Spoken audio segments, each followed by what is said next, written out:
To own a dairy farm is the hope of many New Zealanders.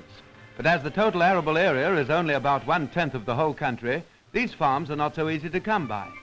Numbers of World War II ex-servicemen are waiting for farms, and one of the major undertakings of the Rehabilitation Department has been settling returned men on the land. As there are more applicants than sections, it's a tough job. A group of farmer ex-servicemen get together to draw lots for 8 farms, which the winners can buy on easy terms through the Farming Assistance Scheme.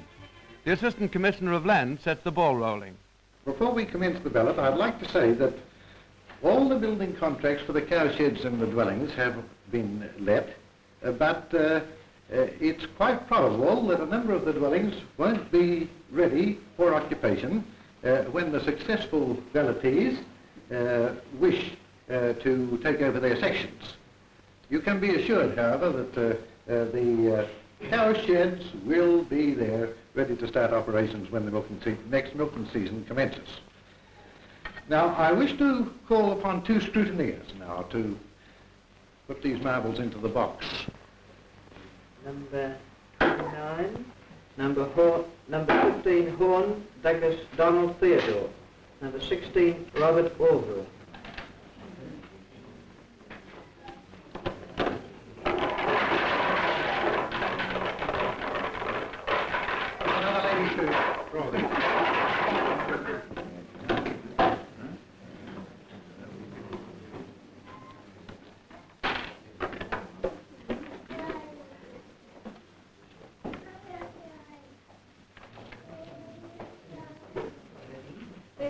Number 13. After part. H-A-R-T.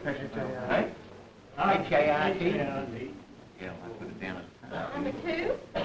Number 2. And so the ballot goes on, the lucky ones with their future assured and the others waiting for another chance.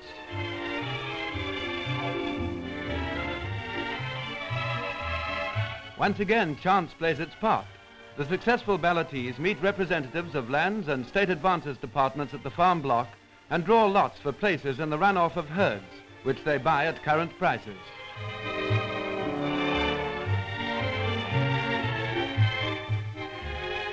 The herd is well mixed up, and the winner takes the first 50 heifers through the gate. Number 2 takes the next lot, and so on. These heifers are all selected high-yielding stock, and as they're due to come into milk shortly, the new farm owners will start off in full production.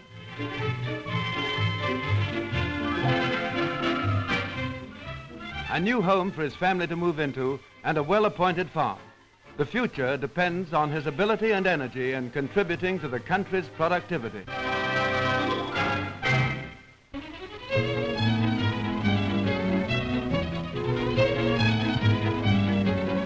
Fruit growing is well established in Central Otago, and many a cherry tree is tall enough for pickers to need long ladders. Once this district was famous for its gold. Today it's better known for cherries, peaches and apricots.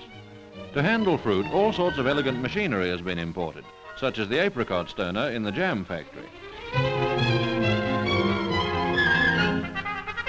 When fruit is ripening fast, machines prepare part of the harvest for jam. Out in the orchards, other machines see that part of the harvest doesn't go to the birds.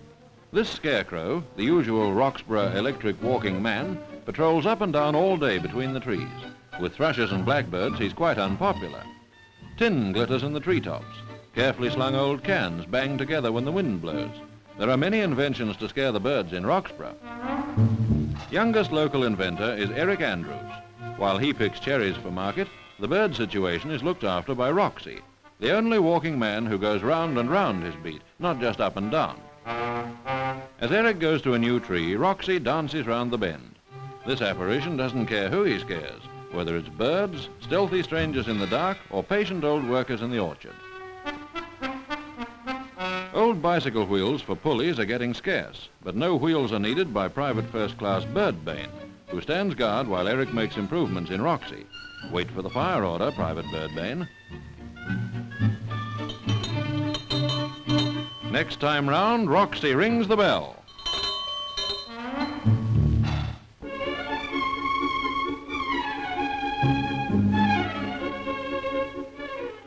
At Parangarenga, 15 miles from the northern tip of New Zealand, is an immense deposit of fine silica sand.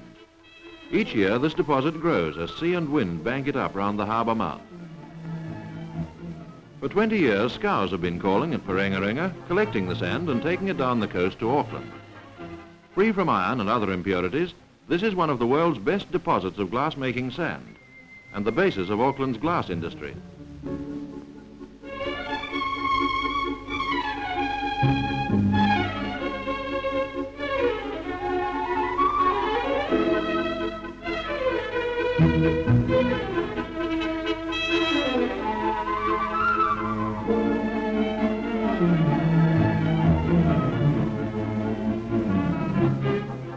The sand comes to Penrose, Auckland's main industrial area. Here the 14-acre glassworks devours thousands of tons a year.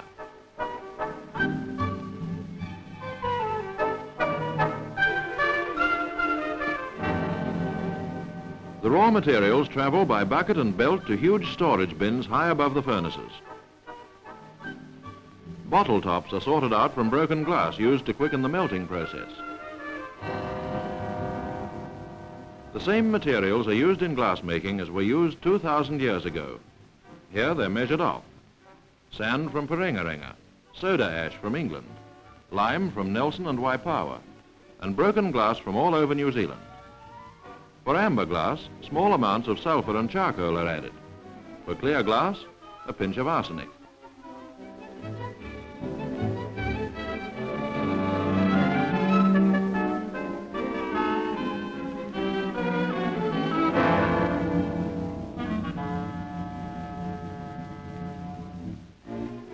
A mechanical mixer empties the materials down into hoppers, which are then taken to the furnaces and gradually fed in by automatic stokers.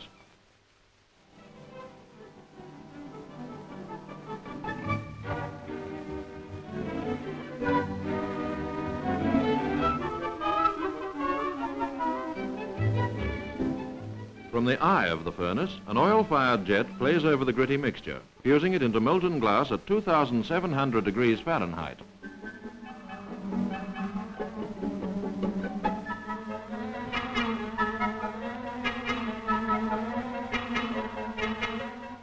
From the back of the furnace, the molten glass descends into automatic machinery to become 60 million items in 1 year. Glass making is a highly mechanized industry, and the flow of glass is kept constant, so that automatic scissors cut lengths neither too long nor too short. Here's another milk bottle coming down. The neck of the milk bottle's formed first. It's then put into the next mold.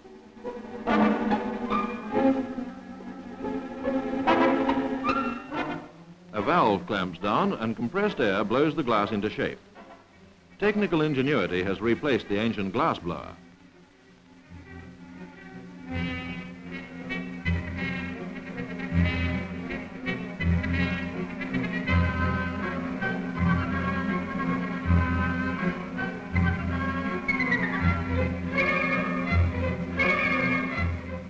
Similar technique produces tumblers by the thousand.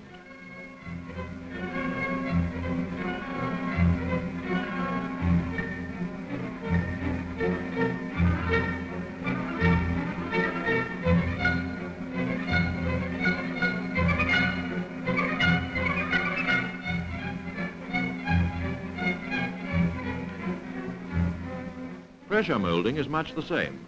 A plunger descends and presses the gob of molten glass into a dish. The dishes now pass through a fire for glazing and polishing.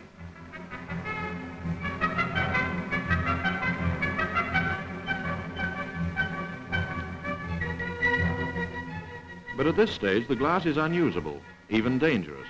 It may collapse or explode at a sudden change of temperature. In this condition, a dropped bottle may bounce. But watch what happens when a pebble is dropped in. Robots place the glassware onto slowly moving steel mats, passing into annealing ovens. Inside, the glass is toughened by gradual cooling.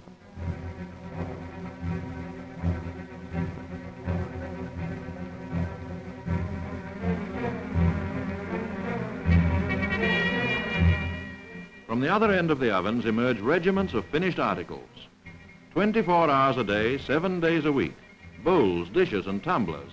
glass for milk and beer and preserved fruit, glass for drugs and perfumes. And nearly all of it was once in the lonely sand dunes at Parengarenga, northern New Zealand.